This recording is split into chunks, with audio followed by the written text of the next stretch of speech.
All right, guys. Thanks for joining me on this channel. It's Minister J. We're stepping up what we've been doing with Christ Approved. We started in 2014, but God's just been moving in a way where we really need to respond to what's going on in the world, and we just want to support Christians and even seekers in helping them understand how to navigate these times biblically. What does the Christian life look like um, during these troublesome times in 2020? And just responding to things we feel we may have concluded upon or we don't understand. Um, and maybe how God feels about it. Ultimately, God is very clear in His Word how He feels about things, what He, what His loving commandments are. We see that throughout the Ten Commandments, the Beatitudes, and different principles, um, all written out all over Scripture. But this particular, I'm stepping outside this series that we're doing right now in the podcast because I wanted to speak on something. I see some of you may know, and some of you may not know that Pastor Carl Lentz from Hillsong Church, particularly in New York City. I believe he was only over the New York City church. I used to go there back in 2010, 2011. Um, I would visit in and out, and then I started going to different small groups, community groups, and really trying to get very involved with the community. Okay, and at the time, I didn't think the church was necessarily for me, particularly at that particular juncture in my life.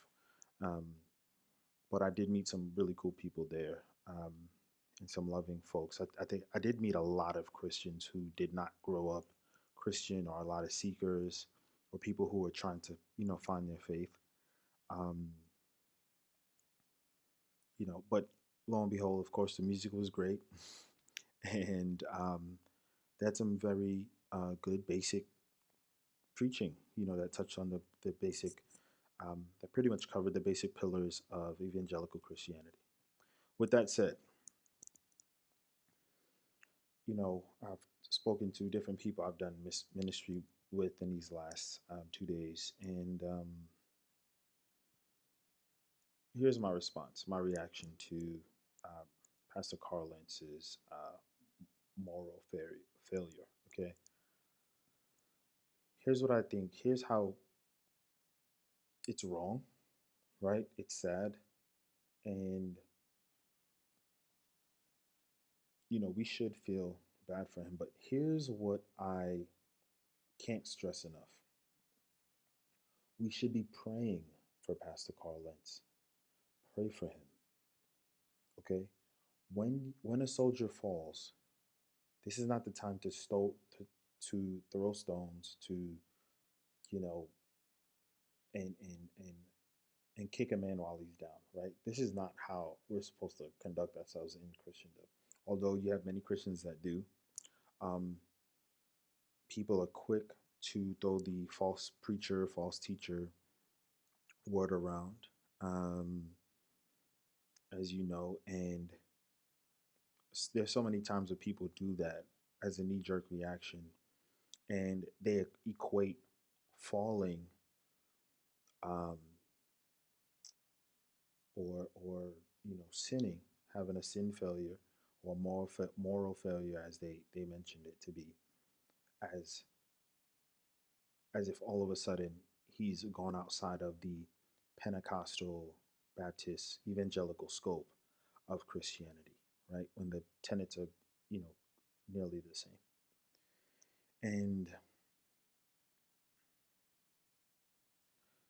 we have to pray for him. That's what I really wanted to that's what's on my heart to say is we need to touch and agree in prayer and to show love to those who are struggling.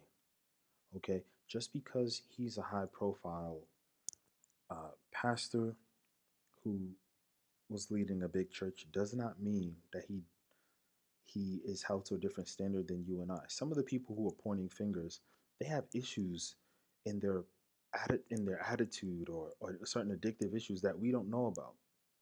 Yet we see the knee-jerk reaction from different Christian podcasts and articles and YouTubers who I've heard very few stress praying for him and having a heart for him.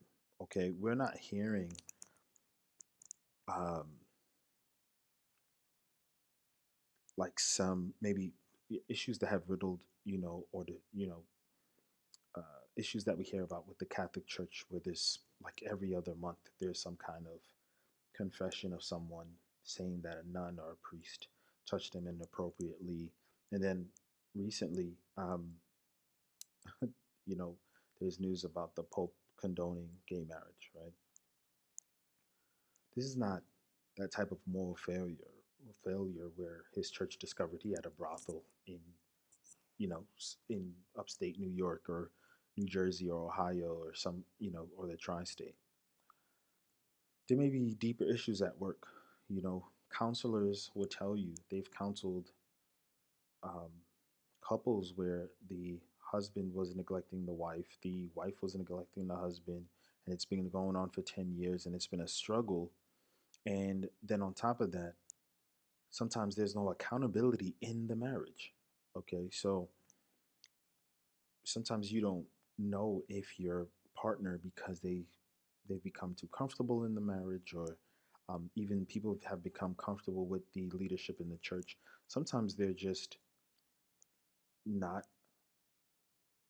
encouraging their leadership to keep praying, to keep fasting, to keep praise and worshiping before you get to church. Okay, and there's so many factors and variables that we may not see, but what we do, but who can see? It's God, right? Pastor Carl needs spiritual support, and he needs God to step in and to have more control, just like he's done for the rest of us. And what is disappointing in what and how I'm seeing some people from the supposed church respond, well, spiritual people and spiritual Christians, and um, I would say the less religious kinfolk are responding in in the same way, like in a like-minded way, where it's like, hey, yes, some wrong was done, but he still has that anointing, and he needs to show other Christians and people that have supported him and followed him that there's grace and there's mercy, and that he's doing good by starting with his confession, but if he continues to keep on sinning, then it's problematic, right? And this could go on for a while, but that doesn't mean that he's so far to the point where God can't restore him. Amen. And so I think we have to focus on reconciliation, restoration, and rehabilitation. Why do I say that? Is because when we are discipling people, we need to make sure that they know that Christ has his arms wide open and he's ready to take us back into the kingdom, even when we've strayed far. Why do you think that so many pastors have preached on the prodigal son? Conceptually, what do we see consistently and conceptually throughout the Bible, from Genesis to Revelation, right? All 66 books, you know, all what we see is God working so hard to impart wisdom and the power of His Spirit, and organizing and fixing things and showing grace and mercy, even when His people are messing things up. He's coming in to bring restoration, reconciliation, and a process of rehabilitation.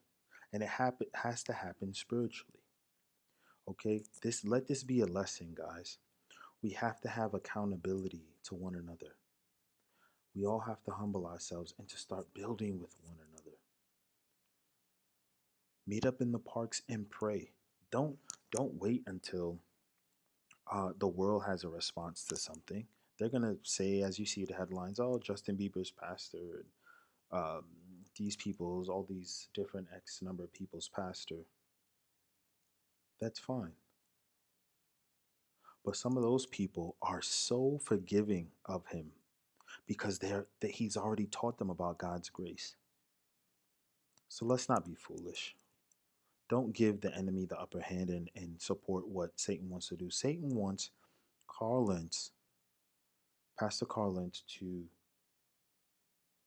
drown himself in alcohol, commit suicide, go all out, and just start dating and cheating on his wife, not reconcile his marriage, not reconcile with his children, not reconcile with with people who have. He wants him to go deeper in sin.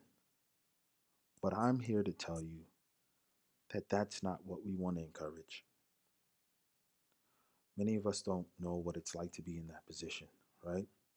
But what some of us do know and are well aware of is that we need grace, and that God's grace is far reaching. And we need to understand that we have to encourage our brothers and sisters to do better. Now you're gonna don't don't bother reading all the comments in different social media platforms where you have half Christians, non Christians, and people who already run away from the church, either because they're church hurt, or either because they got caught up in religion and never had a spiritual experience with the Lord. And they're commenting saying, um, what's the big surprise? That's what people in the church do. They're all fake. They're all hypocrites. And yeah, don't get caught up with that. I tell you what,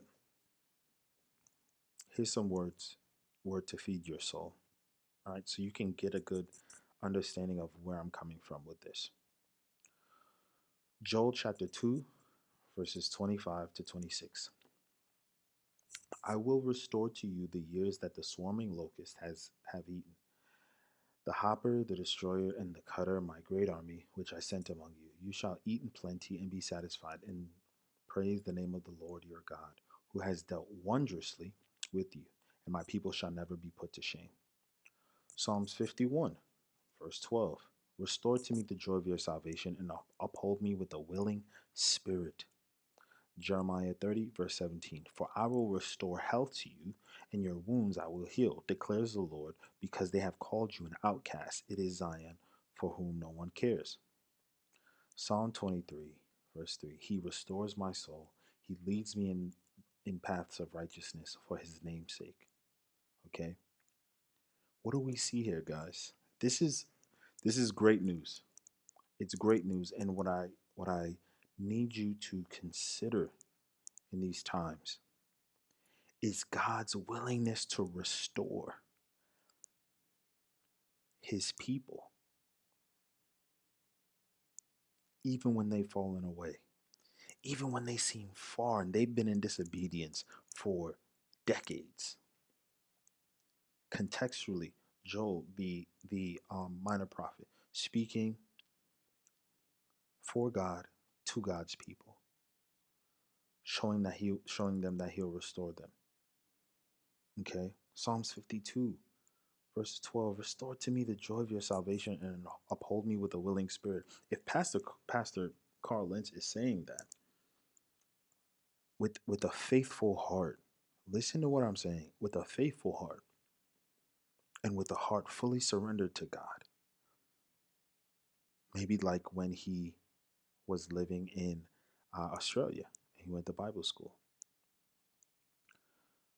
Trust me, God responds to faith. Okay? And let this be a lesson to all of you, just like it is to me.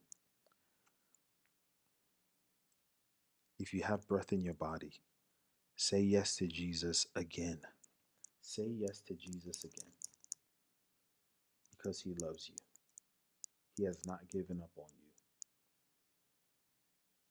you. And he wants to show you that you matter, that you are important, that you have a purpose. Okay? So, guys, let me just close out in prayer because I really want to pray for us. I want to pray for pastors, and I want to pray for Pastor Carl Lentz. God bless you, my brother. And I remember we were waiting on the same line coming from the VU conference back in 2013. We were getting on the same plane that time. Um, God bless Pastor Rich Wilkerson and his wife Dawn Cherie. Also his brothers out in the West Coast, out in New York City. God bless the Wilkerson family. But yeah, Pastor Carl and his wife were sweet people. I'm sure they didn't see this coming back in 2013 when we crossed paths, but you live and you learn. It's a tough time for them. I feel it for the kids, but God is greater. There's victory in Jesus. There's no other name under heaven of which man can um, call and be saved. Nobody can just find victory over the flesh so easily. But Jesus brings the victory by the power of his blood. Okay? So remember these verses. Before I pray, I'll give you these verses again. And I'll also leave them down below. Um, it's Joel chapter 2, 25 to 26, Psalms 51, verse 12, Jeremiah 30, verse 17, and Psalms 23, verse 3. Feel free to read the chapters and to read the books to get a good understanding of what God is doing in that time period, why he's doing it, and how he exemplifies his love and does that towards his people. Heavenly Father, we thank you so much for your power, your grace, and your mercy. You are truly gracious towards us.